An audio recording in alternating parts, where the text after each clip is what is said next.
Good morning, જય શ્રી કૃષ્ણ વિદ્યાર્થી મિત્રો. ગૌણ સમાજશાસ્ત્ર SY BA સેમેસ્ટર 3માં પેપર નંબર 5નું આપણે નગર સમાજશાસ્ત્ર પેપર નંબર 5નું નામ છે. તેમાં આપણે પહેલું યુનિટ ભણી ગયા છીએ. હવે બીજા યુનિટનું નામ છે ભારતીય નગર સમાજ અને સ્થાનિક સ્વશાસન. તેમાં આજે આપણે પેલો પોઈન્ટ ભણવાનો છે નગર અને શહેરી સમાજનું છે સ્વરૂપ કે લક્ષણો, એના વિશે. તો કે નગર છે એના વિશે, તો કે નગર એટલે શું, તો કે પહેલાં આપણે એના પ્રસ્તાવના દ્વારા થોડી માહિતી મેળવીએ. તો કે ભારતીય સમાજ છે તેમાં ડૉક્ટર SG નોંધે છે એવું કીધું છે કે ભારત છે એ ગામડાઓનો બનેલો દેશ છે, એટલે કે ગામડાઓના દેશ તરીકે ઓળખાય છે. પરંતુ ભારત છે તેના શહેરોની પ્રાચીન પરંપરાઓ પણ જોવા મળી રહી છે. તો કે સિંધુ ખીણની જે સભ્યતા છે તેમાં મુખ્યત્વે શહેરી હતી અને તેમાં વિદેશી મુસાફરો છે એ આપણા ભારતમાંથી પ્રદેશમાં જે વિકસેલા ઘણા બધા નગરો છે એનો પણ ઉલ્લેખ કર્યો છે કે ઘણા બધા એવા જે મુસાફરો હતા કે આપણા દેશમાંથી પણ આવા પ્રાચીન નગરો છે એના વિશેની માહિતીઓ લઈ ગયેલા છે. પ્રાચીન ભારતનો એક ગ્રંથ છે વાસ્તુશાસ્ત્ર, તેમાં પણ નગર આયોજન છે તેનું પણ વિજ્ઞાન દર્શાવવામાં આવેલું છે કે નગર આયોજન કેવી રીતના કરેલું છે. તો કે પ્રાચીન યુગ છે તેમાં પટણા, કાશી, પ્રયાગ, અયોધ્યા, હરિદ્વાર આ બધા છે એ નગરો છે એનો પણ ઉલ્લેખ થઈ ગયેલો છે. અને ત્યારે મૌર્ય યુગ છે એમાં પણ જે છે એ શહેરોની સંખ્યા છે એ વધી છે. તો તેમાં પણ ડૉક્ટર ગુરીએ કીધું છે કે એના અંદાજ મુજબ તો કે ચંદ્રગુપ્ત છે તેના સમયમાં પણ પાટલીપુત્ર નામની જે નગર હતું તે પણ એક જે છે એની વસ્તીની સંખ્યા છે 10 લાખ કરતાં પણ વધુ હતી. તો તે પણ એક નગરમાં એનો સમાવેશ થતો હતો. તો કે આ સિવાય તક્ષશિલા, ઉજ્જૈન, વૈશાલી આવા બધા નગરો વિશે તમે નામ પણ સાંભળ્યા હશે. તો તે પણ એનો પણ ઉલ્લેખ થઈ ગયેલો છે કે જે આપણા પ્રાચીન ગ્રંથો છે તેમાં. તો કે ડૉક્ટર લલિત પ્રસાદ છે તેમણે પણ કીધું છે કે મૌર્ય યુગમાં અનેક ગામડાઓ છે તેનું નાના નગરોમાં રૂપાંતર થયું હતું અને શહેરો પણ એમાં વિકાસ થયો હતો. ધીરે ધીરે શહેરો છે એનો વિકાસ થયો. તો કે ગુપ્ત યુગમાં અનેક નવા શહેરોની સ્થાપના પણ થઈ હતી અને નાસિક, ઉજ્જૈન આવા ઘણા બધા શહેરો છે એનો પુનઃ વિકાસ કરવા માટે ઘણા બધા પ્રયત્નો કરવામાં આવ્યા. તો એવું પણ કીધું છે કે મધ્યયુગમાં પણ ઘણા બધા શહેરો છે એનો પણ નાશ થયો હતો. તો કે એવા કયા શહેરો હતા કે જે પ્રાચીન શહેરો હતા કે જે છીન ભીન થઈ ગયેલા હતા મધ્યયુગમાં. તો તમે મધ્યયુગમાં જે રાજાઓ છે એના વિશે તમે ભણ્યા હશો જે સામાજિક વિજ્ઞાનમાં આજ દિવસ સુધી. તો તેમાં તો કે દિલ્હી છે એનો જે છે નાશ થઈ ગયેલો હતો, આગ્રા છે આવા ઘણા બધા શહેરો છે એનો નાશ થઈ ગયેલો કે મહાનગર. તો મધ્યયુગીન નગરો છે તેમાં નગરોની મહાપરંપરાઓ પણ વિકાસ પામી હતી અને આવા મહાપરંપરાઓ જે સ્થાનિક સંસ્કૃતિના ધાર્મિક નૈતિક જીવનમાં પણ તે નગર છે એ બુદ્ધિજીવો છે એના વહીવટીઓ દ્વારા, અધિકારીઓ દ્વારા જે એનો વિકાસ થતો આવ્યો છે. તો કે બ્રિટિશ યુગ છે તેમાં પણ નગરોનો જે વૃદ્ધિ કે વિકાસ પણ થયેલો જોવા મળ્યો હતો. તો કે કયા તો કે કલકત્તા બંદરે ત્યાં એનો વધારે વિકાસ કરવામાં આવ્યો હતો. મહાબળેશ્વર આવા ઘણા બધા શહેરો છે કે નગરો છે એનો વિકાસ થયો હતો અને એનો ઉદ્ભવ અને વિકાસ તરીકે તેનો કરવામાં આવ્યો હતો. પછી ભારત છે એ સ્વતંત્ર બન્યો. તો કે ભારત સ્વતંત્ર બન્યો પછી નાના, મધ્યમ અને મોટા કદના જે શહેરો છે એની સંખ્યામાં ધીરે ધીરે ઉત્તરોત્તર વધારો થતો જોવા મળ્યો. તો એની 2011માં વસ્તી ગણતરી કરવામાં આવી હતી. એ મુજબ ભારતમાં 7,712 નગરો અને શહેરો છે. 7,712 શહેરો કે જે નગરો કહે છે તે જે 2011ની વસ્તી ગણતરી પ્રમાણે જોવા મળ્યા હતા. તો આવી રીતના છે એ નગરો છે એનો ધીરે ધીરે વિકાસ થયો અને એના લક્ષણો પણ એના પરથી જે છે નક્કી કરવામાં આવે. તો કે નગર એટલે શું, તો કે નગર એટલે કે વસ્તી જે છે એની દ્રષ્ટિએ જોઈએ તો કે શહેરી કે નગરીય વિસ્તારો હોય છે તેમાં વસવાટ કરતા લોકોના જે બનેલા સમુદાય હોય છે તેને નગર કે શહેર કહેવામાં આવે છે. તો કે જે વિસ્તારમાં છે વસવાટ કરતી વસ્તીનું કદ મોટું હોય, વસ્તીની ઘનતા વધુ હોય તેમજ મોટાભાગની વસ્તી છે કેવી તો કે બિન કૃષિય વ્યવસાય સાથે તો કે ખેતી વ્યવસાય સાથે જો રોકાયેલી ન હોય અને વસ્તીમાં છે અનેક વિવિધતા જોવા મળતી હોય તો તેવા વિસ્તારોને નગરો કે શહેરી વિસ્તાર કહેવામાં આવે છે. એટલે કે વસ્તીનું કદ મોટું એટલે કે ખૂબ મોટા પ્રમાણમાં વસ્તી ત્યાં વસવાટ કરતી હોય કે રહેતી હોય. જે બાકીના બીજા રહેવાસીઓ છે તેની વ્યક્તિગત રીતે તે એકબીજા સાથે વ્યક્તિગત રીતે ઓળખવા માટે તે શક્તિમાન રહેતા ન હોય. બીજું કીધું છે કે તો કે વસ્તીની ઘનતા તો કે જે તે શહેર હોય છે તેની મર્યાદિત હોય છે. 10 લાખ હોય છે, 1 લાખ હોય છે, એવી મર્યાદિત હોય છે જગ્યા. તો એ મર્યાદિત વિસ્તાર કરતાં પણ અમર્યાદિત સંખ્યાના લોકો રહેતા હોય તેવા તો કે વસવાટ કરતા હોય તેવા શહેરો છે એને નગર કહેવામાં આવે છે. પછી કીધું છે કે અનેક વિધતા તો કે અનેક વિધતા એટલે કે ધર્મ, વ્યવસાય અને કોમ, જ્ઞાતિ, એના મૂળ વતન કે પ્રદેશ, ભાષા, વલણ, એની માન્યતાઓ આ વગેરે બાબતો છે તેમાં વિવિધતા જોવા મળતી હોય તેવા તો કે શહેરી વસ્તી છે વિસ્તાર છે તેની 3 મુખ્ય છે એ લક્ષણો ધરાવે છે, એ ખાસિયતો ધરાવે છે. તો કયું તો કે મોટું કદ, ઘનતા અને અનેક વિધતા. આ ખાસિયતો છે એના વિકાસ પામે છે અને તે નગરો છે એનું સ્વરૂપમાન બને છે અને તે નગરના સ્વરૂપમાં આકાર લે છે. લુઈસ વર્થ નામના સમાજશાસ્ત્રીએ પણ નગર વિશેની છે વ્યાખ્યા આપવા માટેનો પ્રયત્ન કર્યો છે. તો કે મોટું કદ, ગીચ વસ્તી, અનેક વિધતા આ 3 લક્ષણો છે એ નગરના ચાવીરૂપ લક્ષણો ગણાય છે. એટલે કે નગર છે એ સાપેક્ષ રીતે વિશાળ, ગીચ, સામાજિક અનેક વિધતા ધરાવતી વ્યક્તિઓ છે એનો કાયમી વસવાટ હોય છે. આ 3 લક્ષણો એટલે કે કદ, ઘનતા અને અનેક વિધતા આ વચ્ચેની જે આંતરક્રિયાના પરિણામે જે પરિસ્થિતિ આકાર લે છે, જે ક્રિયાઓ અને સંગઠનોનું સ્વરૂપ આકાર લે છે અને નગર જીવન છે એને જીવવાની જે રીતો આકાર લે છે તેને શહેરવાદ કે શહેરી જીવનશૈલી અથવા તો નગરીય જીવનશૈલી કહેવામાં આવે છે. તો કે સામાન્ય રીતે આપણે જોઈએ તો કે ભારત જે શહેરી સમુદાયોમાં કે નગરપાલિકાઓ કે મહાનગરપાલિકાઓ જે સ્થાનિક સ્વરાજની સંસ્થાઓ છે એ હોય છે તેને નગર કે શહેરી સમુદાય કહેવામાં આવે છે. તો કે નગર કે શહેરી સમુદાય તરીકે ઓળખવામાં આવે છે. તો આવી રીતના નગરો છે એનો ધીરે ધીરે છે એ વિકાસ વધતો જાય છે અને આવી રીતના નગર છે એ આકાર પામતું જાય છે. તો કે 2011ની વસ્તી ગણતરી પ્રમાણે મેં તમને કહ્યું હતું કે 7,712 નગરો કે શહેરો જે છે એ જોવા મળ્યા હતા. તો આ બધા નગરો છે તેમના કદ, કાર્ય, રચના, વસવાટની ઢબ આ વગેરે બાબતો છે એમાં ભિન્નતા ધરાવે છે કે અલગતા જોવા મળે છે. તો કે ભારતમાં મુંબઈ છે ભારતનું સૌથી મોટું મહાનગર છે, જે મહાનગર એટલે કે મેગા સિટી તરીકે ઓળખવામાં આવે છે. તો કે ભારતમાં અમદાવાદ છે એ ભારતનું જે કદની દ્રષ્ટિએ છે 7મા ક્રમે આવે છે. તો એવી રીતના ગુજરાતમાં જોઈએ તો કે ગુજરાતમાં પણ તે મેગા સિટી તરીકે ઓળખવામાં આવે છે. તો આવા નગરો છે એ ધીરે ધીરે છે એનો વિકાસ થતો જાય છે અને આવા નગરો છે, મહાનગરો, મેગા સિટીઓ છે એનો આકાર લેતું જાય છે અને એવી રીતના નગરો છે એનો પણ આકાર પામતું જાય છે. શહેરો છે તેમાં અનેકવિધ પ્રવૃત્તિઓ કરતા હોય છે. આ વિભિન્ન પ્રવૃત્તિઓ છે એ નગરની આંતરિક જે આંતરક્રિયાઓ છે રચનાઓ પર પ્રકાશ પાડે છે અને આવી રીતના આ પ્રકાશ પાડે છે એના લીધે છે ભારતમાં શહેરી જે છે એ વૈવિધ્યપૂર્ણતા હોવા છે. તો આવી રીતના છે એક સાધારણ ભારતીય જે છે એ સાધારણ ભારતીય નગરમાં છે વિભિન્ન વિભાગો જોવા મળતા હોય છે. રહેઠાણના વિભાગો, વ્યાવસાયિક વિભાગો, વહીવટી વિભાગો, શિક્ષણ વિભાગો, આવા અનેક વિવિધ ઔદ્યોગિક વિભાગો આ વગેરે છે એ ખેતી વિભાગો દરેકનો સમાવેશ છે એ નગરીય સમાજમાં જોવા મળતો હોય છે. હવે પછીનો ત્રીજો પોઈન્ટ છે કે નગર કે શહેરી સમાજનું સ્વરૂપ કે લક્ષણો.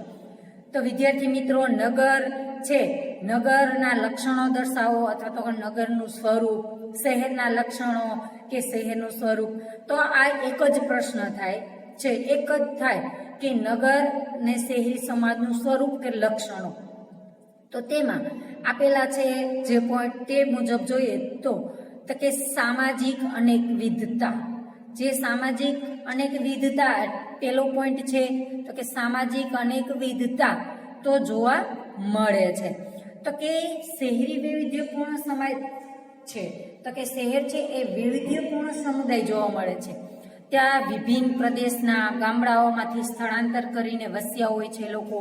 તેમના ધર્મ, ભાષા, જ્ઞાતિ, સંસ્કૃતિ વિભિન્ન પ્રકારના જોવા મળે છે.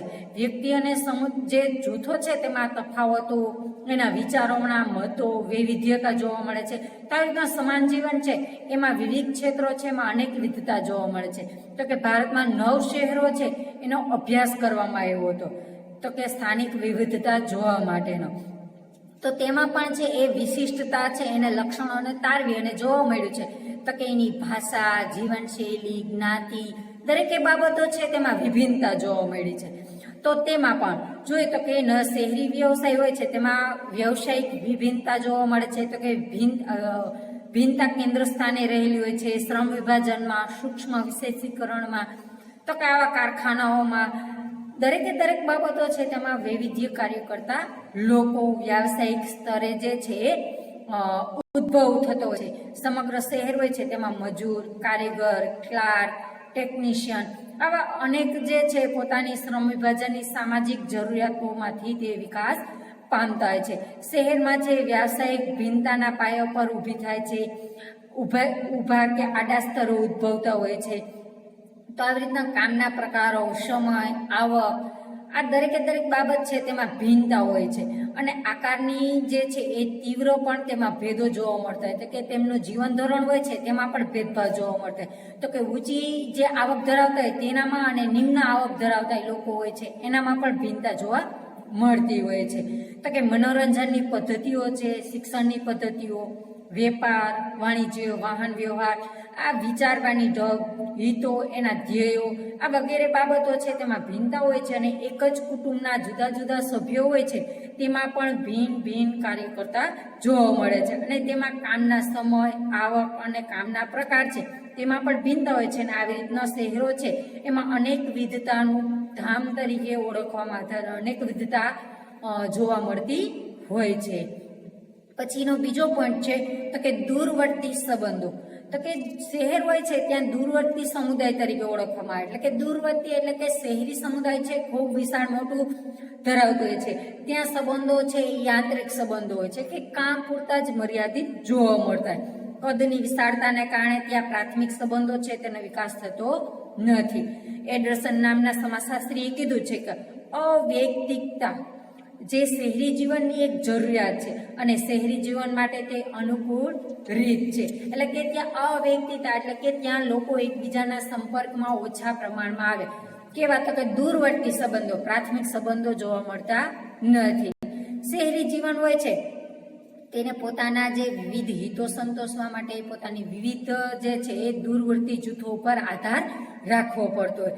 એટલે કે તે જૂથોમાં દૂરવર્તી સંપર્કો અને સંબંધો ધરાવતા હોય છે કે પારસ્પરિક દરજાઓ સાથે તે સંકળાયેલા હોય છે. અને તેમાં પણ સામાજિક ધોરણ જે નક્કી થયેલા હોય છે. મોટા મોટા સંપર્કમાં જે માત્ર ભૌતિક નિકટતા જ હોય છે. બિન અંગતના જે કેન્દ્ર સ્થાને સંબંધો રહેલા હોય છે કે પોતાની જે છે એ પોતાની જરૂરિયાત એ કામ પૂરતા જ ને હિત પૂરતા જ મર્યાદિત સંબંધો જોવા મળતા હોય. તે એની મુખ્ય લાક્ષણિકતા રહેલી છે નગરની. બીજું કે શહેરી સમુદાય હોય છે ત્યાં કેવા તો કે દૂરવર્તી સંબંધો કીધા છે. તો કે વ્યક્તિ છે પોતાની જરૂરિયાત ઉદ્ભવે એવા તે સંબંધો વિકાસ કરે છે. ત્યાં કેવા સંબંધો હોય છે કે યાંત્રિક રીતે વ્યક્તિને પોતાની જરૂરિયાત ઊભી થઈ છે તો તે પ્રમાણના સંબંધો છે ઉપર છલાવ હોય છે કે એની સાથે જે છે એમાં પણ જોવા મળતો હોય છે કે જ્યાં સંપર્ક થાય તે એકબીજા સાથે છે એ મર્યાદિત પરિચય મેળવે છે. તે વધારે એનામાં ઊંડાણપૂર્વકના સંબંધો અથવા તો ત્યાં જે છે એ હાવભાવમાં જોવા મળતો નથી. તો કે જ્યાં છે એની જરૂર પડે ત્યાં એવા ગુણ વાપરવામાં ઉપર છલા નમ્રતાના, વિવેકના ગુણો કેળવાતા કે યાંત્રિક જે છે એવા સંબંધો વધારે પ્રમાણમાં જોવા મળતા હોય છે. તો ત્યાં દૂરવર્તી સંબંધો હોય છે ત્યાં ઔપચારિકતા, કૃત્રિમતા છે એ વિકાસ પામી હોય છે. અને ત્યાં છે ભારતીય શહેરી સમાજ હોય છે તે જ્ઞાતિ વ્યવસ્થાને લીધે છે એ પશ્ચિમના શહેરો જેવા જે દૂરવર્તી સંબંધો છે એ જોવા મળશે નહીં. કે પશ્ચિમી જીવન છે એના જેવા સંબંધો નહીં પણ કેવા દૂરવર્તી તો હશે પણ સાવ પશ્ચિમી જીવન જેવા નહીં. પછીનો પોઈન્ટ ત્રીજો છે સામાજિક સહિષ્ણુતા. તો કે શહેરોમાં છે અમુક પ્રકારના જે વર્તનો છે એ વિવિધતા અને પ્રત્યે છે એ સહિષ્ણુતા કેળવવામાં આવતી છે. શહેર એ અનેક વિવિધતાનું કેન્દ્ર છે, એટલા માટે ત્યાં ધોરણો પણ વૈવિધ્ય જોવા મળતું હોય છે. અને આવા શહેરીજનો હોય છે આ બધા તફાવતથી તે લોકો ટેવાઈ જાય છે અને તે સહિષ્ણુતા કેળવતા થઈ જાય છે. બહારના કોઈ પણ નવા માણસો છે એ પોતાના સમાવી લેવાની શહેરની ક્ષમતા શહેરી જીવનના લોકો છે એ ધરાવતા હોય છે. અને દૂરવર્તી દરજાવાળા સંબંધોને લીધે તે સહિષ્ણુતા પણ કેળવાય છે. અને આવી રીતના શહેરી સમાજ હોય છે તેમાં પણ આવા સંબંધો છે એ ધીરે ધીરે વિકાસ પામેલા હોય છે. ડેવિસ નામના સમાજશાસ્ત્રી કીધું કે શહેરમાં જાહેર અને અંગતના જે વર્તન હોય છે એના વચ્ચેનો જે સ્પષ્ટ ભેદ હોય છે, તો કે અનેક વિવિધતાઓ વચ્ચેનું જે જીવન જીવવાનું હોય છે તેમજ તેનું જીવન છે યંત્રવત હોવાથી, એટલે કે તે વિભિન્ન પ્રકારના જૂથો વ્યક્તિઓ એના વર્તન પર છે એ સહિષ્ણુતાનો છે એ ભાવ કેળવતા હોય છે. અને આવી રીતના સામાજિક અનુકૂલન છે એની રીતે તે વિકાસ પોતાનામાં વિકાસ ધરાવતા હોય વિકાસ કરતા હોય છે. પછીનો ચોથો પોઈન્ટ છે દૂરવર્તી સામાજિક નિયંત્રણ. તો કે દૂરવર્તી સામાજિક નિયંત્રણ છે દૂરવર્તી સામાજિક નિયંત્રણ તો કે દૂરવર્તી સામાજિક નિયંત્રણ છે તેમાં શહેર પોતે જ દૂરવર્તી સમુદાય છે, એટલા માટે તે સમુદાયમાં વિશાળ અને વ્યાપક હોય છે. તો તેના જાહેર જીવનને શક્ય બનાવવા માટે સામુદાયિક જીવનમાં સંગઠન જાળવવા માટે લોકોના હકો જાનમાલ હાનિનું રક્ષણ કરવા માટે કાયદાઓ હોય છે, પોલીસ તંત્ર હોય છે, ગુપ્તચર નગરપાલિકા હોય છે, વહીવટી આવા વિભાગો હોય છે અને જેમાં વ્યક્તિની આવશ્યકતા ઉદ્ભવે છે એવા એને કાર્ય થતા જોવા મળતા હોય. તો કે દૂરવર્તી સામાજિક નિયંત્રણમાં તો કે એમાં જે છે શહેરી જીવનો હોય છે એ શહેરીજનોના વર્તન પર વાહન વ્યવહારના જે સાદા નિયમોથી માંડી અને કાનૂન સુધીના અનેક જટિલ નિયંત્રણો આવતા હોય છે. અને પોતે જ્યાં વ્યવસાય કરતો હોય ત્યાં દૂરવર્તી જૂથોના નિયમો દ્વારા નિયંત્રણ એના ઉપર મૂકેલું હોય છે. સમગ્ર નિયંત્રણ છે એ દૂરવર્તી અને ઔપચારિક હોય છે. બીજી રીતે કહીએ તો કે વ્યક્તિ છે એ વિભિન્ન દૂરવર્તી જૂથોનું સભ્યપદ ધરાવે છે અને જૂથોના નિયમો પ્રમાણે તે ઔપચારિક વર્તન પણ કરતો જોવા મળે છે. તો કે શહેરી સમુદાય હોય છે તેમાં વ્યક્તિ બે દુનિયાઓમાં ઊભી હોય છે, એની સાથે બે દુનિયા ઊભી છે. એક અંગત મિત્રો કે જેનો પરિચિત હોય જ્ઞાતિજનો હોય કુટુંબીજનોનો બનેલી હોય તેવું નિકટ હોય છે દુનિયા હોય છે. અને બીજી દુનિયા તો કે વ્યક્તિ જૂથોના ધોરણોનો ભંગ કરી અને દૂરવર્તી દુનિયામાં છટકી જઈ શકે, એટલે કે છટકબારી જોવા મળતી હોય છે. તો કે દૂરવર્તી જૂથોના ધોરણો હોય છે એમાં ભંગ છુપાવવા માટેના અહીં પ્રમાણ વધારે પ્રમાણમાં જોવા મળતો કે વધુ પ્રમાણમાં અનુકૂળતા હોય છે. વ્યક્તિ કાનૂનનો ભંગ કરતા તે પકડાઈ જાય તો પણ તે ઉપરી અધિકારીઓ કે શિક્ષાનો ભોગ બને ત્યારે પોતાના નિકટવર્તી દુનિયાના જે મદદ માગી અને તે એમાંથી નીકળવાનું કે એમાંથી છૂટી જવાનું કે પોતાની મુશ્કેલીમાં તે મુશ્કેલી હોય છે તેમાં મદદ કરવી તેવું સામાજિક ધોરણ જોવા મળતું હોય અને તેમાંથી જે છટકબારી કરી અને તે નીકળી જતો હોય છે. અને આવી રીતે તે પરસ્પર અપેક્ષિત અને ફરજરૂપ પણ એનામાં ગણાતું હોય છે. એટલા માટે તે આવી રીતના વ્યક્તિ છે એના નિયંત્રણમાં છે એ પૂરતું થઈ શકતું નથી. એટલા માટે કાનૂન છે એ સર્વોપરી હોવા છતાં પણ કાનૂનની નાકામયાબી બનાવવા માટે તે બિન અસરકારક બનાવવા માટેની વિશિષ્ટ પરિસ્થિતિનું તે નિર્માણ કરાવતો જોવા મળે છે.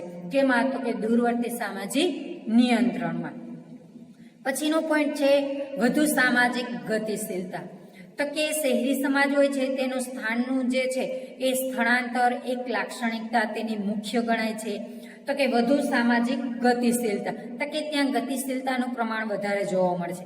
એક સ્થળેથી બીજા સ્થળે વસવાટ કરો, એક વ્યવસાયમાંથી બીજા વ્યવસાયમાં સ્થળાંતર કરો, નિમ્ન વ્યવસાયમાંથી ઉચ્ચ વ્યવસાયમાં. તો આવા નવા દરજાઓનું અનુરૂપ છે એ પોતાનું ઘર બદલે છે. શહેરી જીવનની લાક્ષણિકતાઓ હોય છે અને તે શહેરી જીવનની લાક્ષણિકતાઓમાં પણ ધીરે ધીરે ગતિશીલતા જોવા મળે છે. શહેર હોય છે તેમાં ગતિશીલતા છે એને પ્રોત્સાહન મળે છે અને આવા વિવિધ પ્રકારના જે આકર્ષણો છે, તકો છે, જે પ્રલોભનો એટલે કે અતિશય લોભ જોવા મળતો હોય છે. વિવિધ વ્યક્તિઓ છે તે એકબીજાને ખેંચતા હોય છે. સમગ્ર જીવન છે એનું સ્પર્ધાત્મક હોય છે કે એ સ્પર્ધામાં જે છે એ વધારે ને વધારે છે એ પ્રોત્સાહિત બનતો જાય છે અને પ્રોત્સાહિત બળ મળે છે તેવી રીતના તે વ્યક્તિ છે પોતાનો દરજ્જો કે મૂલ્ય છે પ્રાપ્ત કરતા જાય છે અને ધંધાકીય એને તકો, તાલીમો, જે કહી તો કે શિક્ષણની સગવડતાઓ તેને લાભ પોતાનો લેતો જાય છે અને દરજ્જો પોતાનો ઊંચો ને ઊંચો લઈ જવા માટે સતત ને સતત વ્યક્તિ છે એ કાર્યરત રહે છે અને આવી રીતના વ્યક્તિ છે એના ઊભા અને આડા સ્તરમાં જોઈએ તો કે વ્યક્તિની ગતિશીલતામાં વિશેષ પ્રમાણમાં જોઈએ તો વધારો થતો જોવા મળે છે. એડ્રેસને એવું કીધું છે કે શહેર છે એમાં જેમ વધુ ને વધુ ઉદ્યોગો સ્થપાય છે તેમ તેમાં ગતિશીલતા વધે છે અને ગતિશીલતા વધે છે તેમ ઘણી વખત ઉદ્યોગો પણ વધતા જોવા મળે છે. એટલા માટે વ્યક્તિ વધારે ને વધારે ગતિશીલ બનતો જાય છે. પછીનું છે સ્વૈચ્છિક મંડળો. તો કે શહેરી સમાજ હોય કે નગર સમાજ હોય છે એમાં સ્વૈચ્છિક મંડળો વધારે જોવા મળે છે. શા માટે? તો કે શહેરી સમુદાય હોય છે એમાં વ્યક્તિ છે પોતાની જરૂરિયાતો પૂરી કરવા માટે સ્વૈચ્છિક મંડળો છે એની સ્થાપના કરતો જોવા મળે છે. તો કે આર્થિક, ધાર્મિક, રાજકીય આવા દરેક છે કળા, સંગીત, રમત ગમતને લગતા સ્વૈચ્છિક મંડળો જોવા મળે છે કે સામાજિક પોતાની જરૂરિયાત છે એ વિકાસ પામે છે. સ્ત્રીઓ માટેના કેટલાક છે એ અલગ અલગ મંડળો જોવા મળતા હોય છે અને આવી સ્વૈચ્છિક મંડળો છે એ શહેરી જીવન છે એને વિશિષ્ટ ઘાટ પણ આપતું જોવા મળે છે. તો કે કેટલાક મંડળો છે હિતો અને હકોના રક્ષણ માટે પણ વિકાસ પામ્યા હોય છે.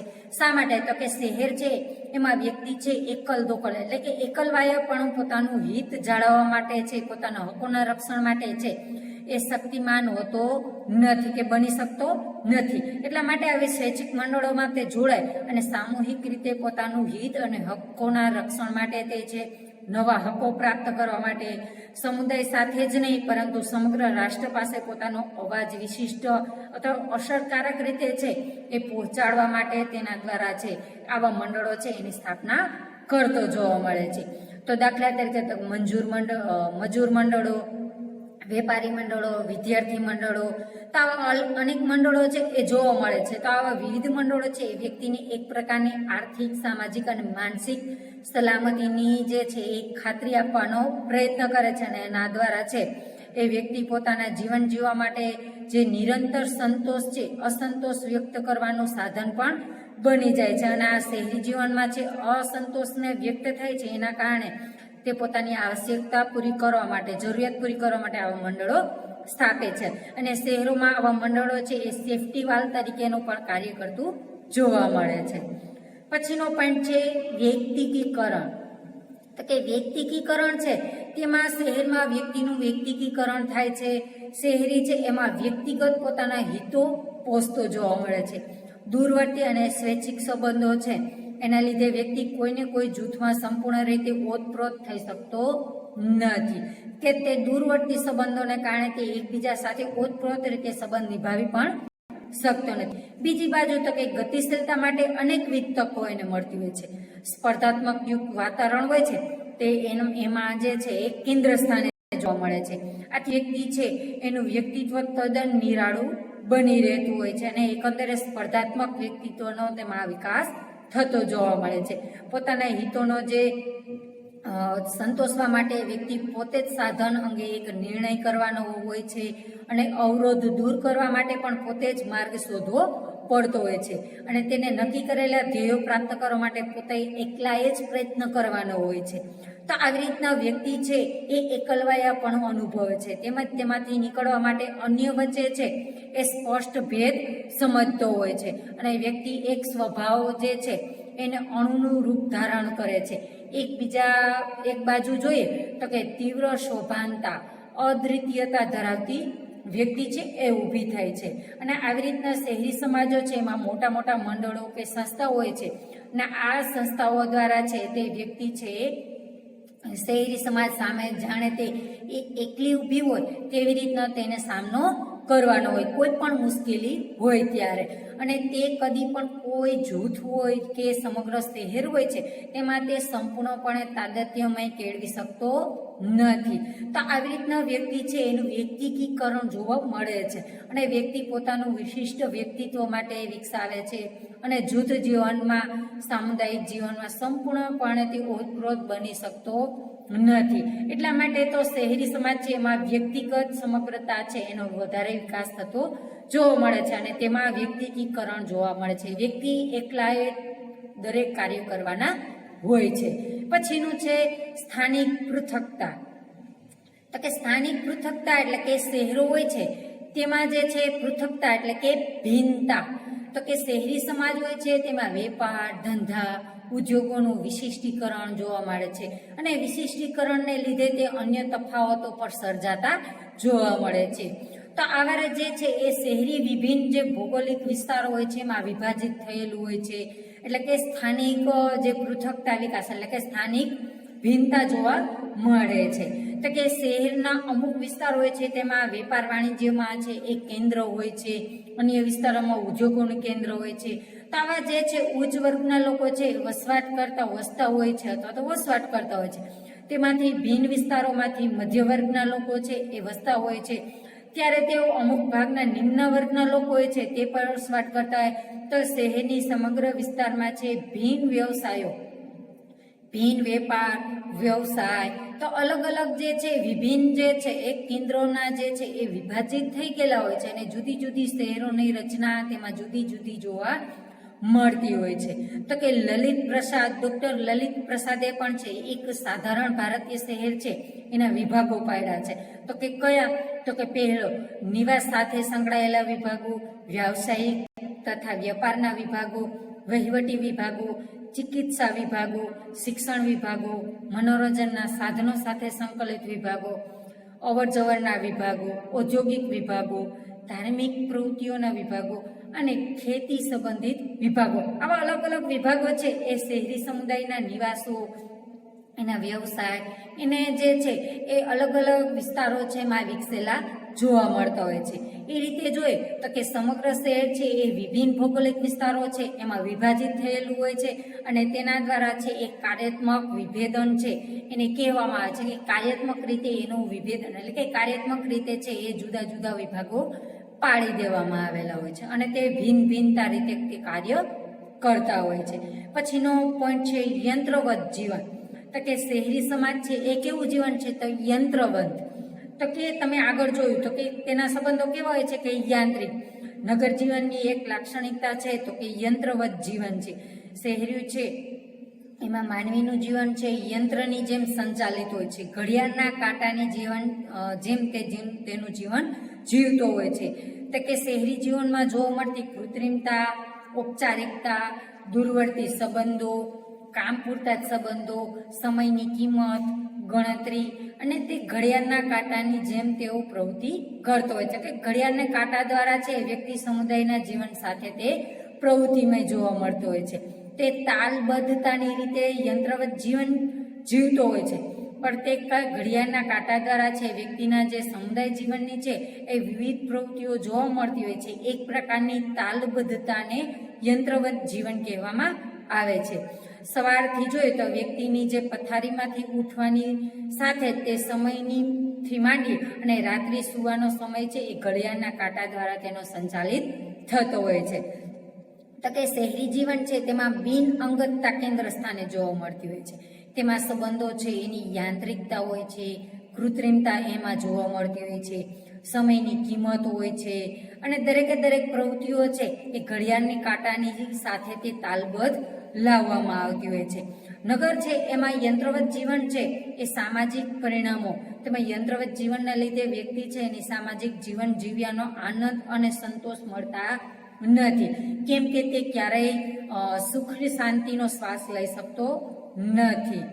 તો વ્યક્તિ છે માનસિક રીતે સતત ને સતત વ્યગ્રતા સતત તબદીલી અનુભવતો હોય. તો કે ઘડિયાળની કાંટાની સાથે તે કદમ મિલાવી અને તે જીવન જીવતો હોય છે પણ કેવું તો કે તબદીલીનો અનુભવ કરતો હોય છે. તે છેલ્લે માનસિક રીતે થાક અનુભવતો હોય છે.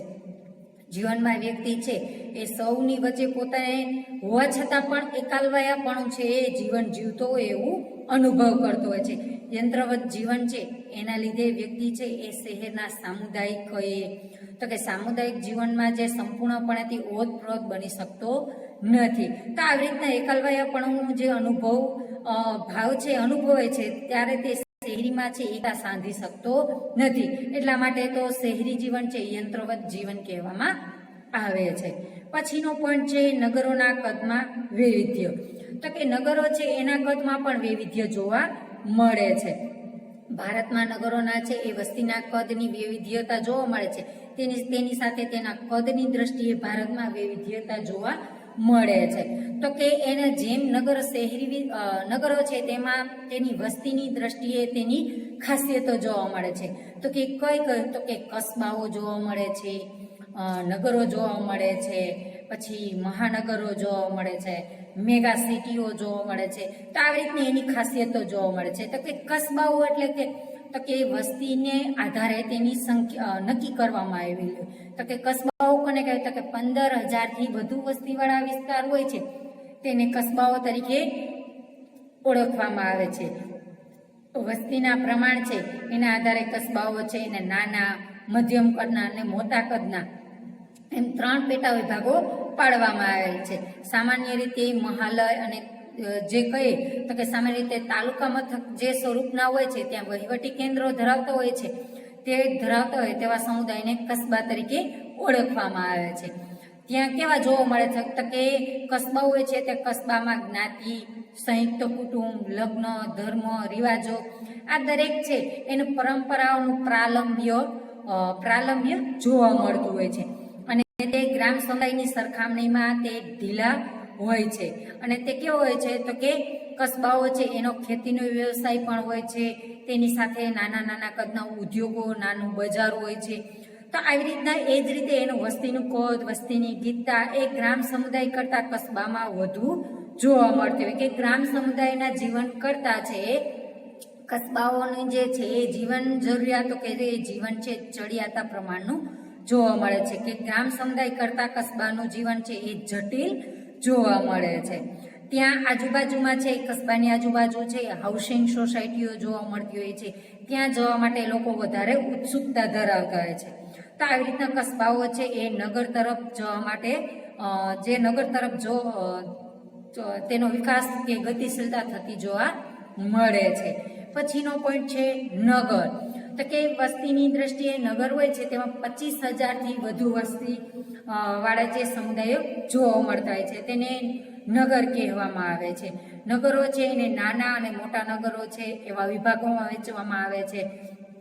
કે નગરો છે તેનું કસ્બાઓ કરતાં ઉચ્ચ જીવનશૈલી જોવા મળે છે, પણ મહાનગરો કરતાં નિમ્ન પ્રકારની. એટલે કે ત્યાં જે કસ્બાની સરખામણીમાં છે નગરોમાં જ્ઞાતિ, સંયુક્ત કુટુંબ, લગ્ન આવી બાબતો છે એ પરંપરાઓનું જે પ્રાલંભ્ય ઓછા પ્રમાણમાં જોવા મળે છે. પરંપરાગત છે એનું ધોરણ પ્રમાણમાં કેવું હોય છે? ઢીલાપણું જોવા મળતું હોય છે.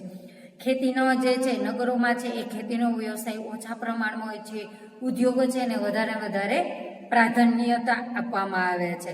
નગર હોય છે તેમાં જમીનની કિંમત ઊંચા પ્રમાણમાં કે ઉત્તરોત્તર છે એમાં વધારો થતો જોવા મળે છે. જમીનના મોટા ભાગની જે છે એમાં જમીન છે એ ધનવાન લોકો છે કે મકાનો છે એને નાણાંનું રોકાણ છે, વધુ નાણાં છે એ કમાતો કોણ હોય છે? તો કે ધનવાન વ્યક્તિ. તો આવી રીતના જે મધ્યમ વર્ગના અને નીચલા વર્ગના લોકો છે એ મકાન બનાવવા માટે, જમીન મેળવવા માટે તે દુર્લભ બની જાય છે. કેમાં? તો કે નગર સમાજમાં, કે નગર હોય છે જ્યાં વિકાસ થયો હોય તેમાં. તો કે નગર સમુદાય હોય છે ત્યાં છે એ પ્રદૂષણ, ગુનાખોરી, નશાખોરી, વેશ્યાવૃત્તિ જેવી સમસ્યાઓ છે એ નગર સમુદાય છે એમાં તીવ્ર રીતે વિકાસ પામી છે. જે ઔદ્યોગિક કચરાઓ છે એનો યોગ્ય નિકાલ કરવાની વ્યવસ્થાને અભાવે છે. ઘણા બધા મોટા નગરો છે એ પ્રદૂષણનો પ્રશ્ન છે વધારે ગંભીર બનતો જાય છે.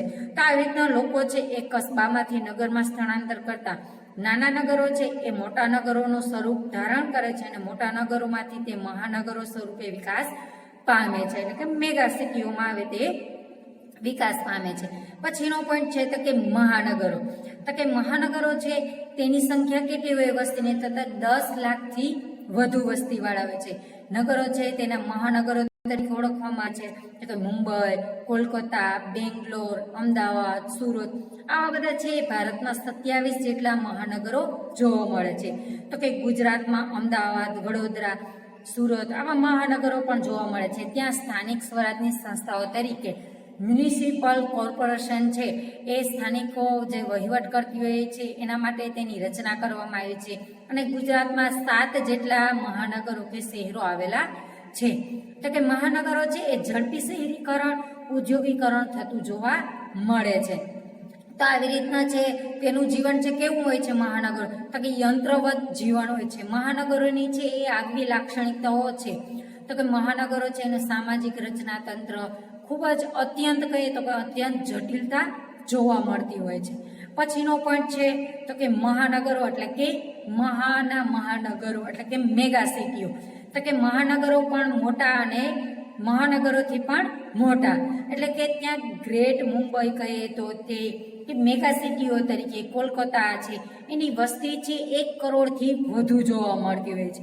તો આવા જે છે ત્યાં નગરો હોય છે ત્યાં એને મેગા સિટીઓ તરીકે ઓળખવામાં આવે છે. ત્યાં સામાજિક અનેક વિવિધતા હોય છે, દૂરવર્તી સંબંધો, સહિષ્ણુતા, જે દૂરવર્તીના નિયંત્રણ, ગતિશીલતા, સ્વૈચ્છિક મંડળો આવા અલગ અલગ છે એ મંડળીઓ ત્યાં જે છે એ કાર્ય કરતી જોવા મળે છે. અને મહાનગરોની બાબતમાં છે તે મહાનગરોથી જુદા પડે છે મેગા સિટીઓ. તે જોઈએ તો કે વસ્તી છે એ વિસ્તારની દ્રષ્ટિએ ભારતમાં છે એ વિભિન્ન કદના નગરો જોવા મળે છે. વિભિન્ન કદના નગરોમાંથી તે કાર્ય છે વિભેદનના કારણે દ્રષ્ટિએ શહેરી સમાજની ખાસિયતાઓ છે એ માત્ર તફાવતમાં જ રહેલો છે. પણ કેટલાક નગરો છે એ ગ્રામીણ વિસ્તાર કે શહેરી વિસ્તારની સંક્રાંતિ પણ પામી રહી છે. અને આવી રીતના ગામડામાંથી તે ભિન્ન છે પણ તે ભિન્ન થતા જોવા મળે એટલે કે મેગા સિટીઓ. ગામડાઓ અને શહેરી જે સમાજ છે એની ખાસિયતો છે એ દ્રષ્ટિગોચર આપણી સમક્ષ થયેલી છે જે આગળ આપણે નગરોના લક્ષણોમાં જોઈએ છે. તો કેટલાક મોટા નગરો છે જે સ્પષ્ટ રીતે શહેરી સમાજની ખાસિયતો ધરાવતા જોવા મળે છે. અને આવી રીતના નગરો છે એ મહાનગરો અને મહાનગરો પણ જો એના વિશેની આપણે માહિતી મેળવી છે કે તેનું જીવન કેવું હોય છે તો કે યંત્રવત જીવન જોવા મળે છે, દૂરવર્તી સંબંધો જોવા મળે છે. તો આ હતા જે નગર છે એના લક્ષણો કે શહેરી સમાજના સ્વરૂપો કે લક્ષણો એના વિશે માહિતી મેળવી હતી. થેન્ક યુ વિદ્યાર્થી મિત્રો. લેક્ચર પછીના પોઈન્ટ આપણે માહિતી મેળવશું.